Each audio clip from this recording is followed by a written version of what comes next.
Dear brothers and sisters, have you noticed that some people, young and old, struggle with obedience? The other day, an elderly lady complained to me that her husband never listens to her. He would always contradict her opinion and do otherwise. As a result, both of them suffer in their relationship. Also, countless parents told me that their children disobey them almost every day.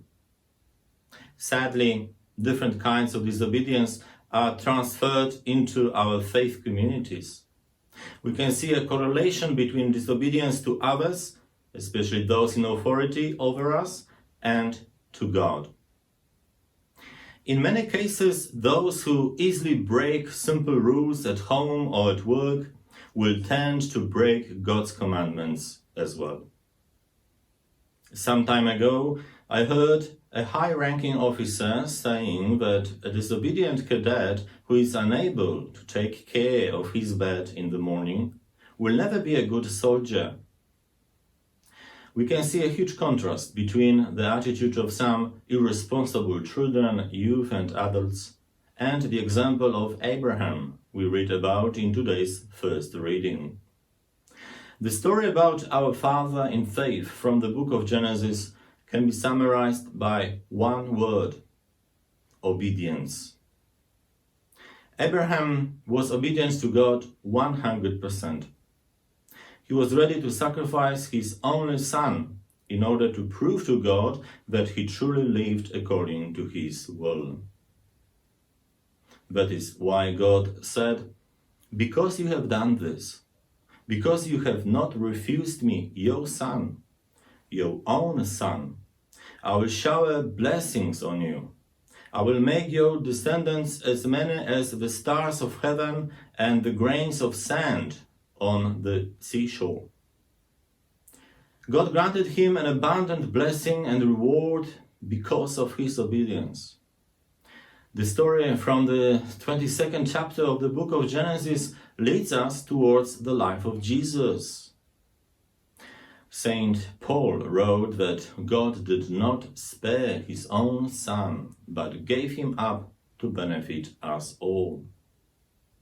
Christ was totally obedient to his Father in heaven, as was Abraham. That is why he accepted the death on the cross to save us, and of course, he was rewarded. We read in today's letter of St. Paul to the Romans that he rose from the dead, and there at God's right hand he stands and pleads for us. Dear friends, let us look at our own lives. How good are we in obeying God? How well do we listen to the Lord? I know it is not always easy. It is difficult to listen to the teaching of Jesus and live according to his commandments, especially if that means the cross. But only our total obedience to Christ leads us into a liberating freedom and joy of salvation. Only by saying yes to Christ can we participate in his transfiguration, which we read about in today's Gospel. God blesses those who obey him, states the book of Proverbs.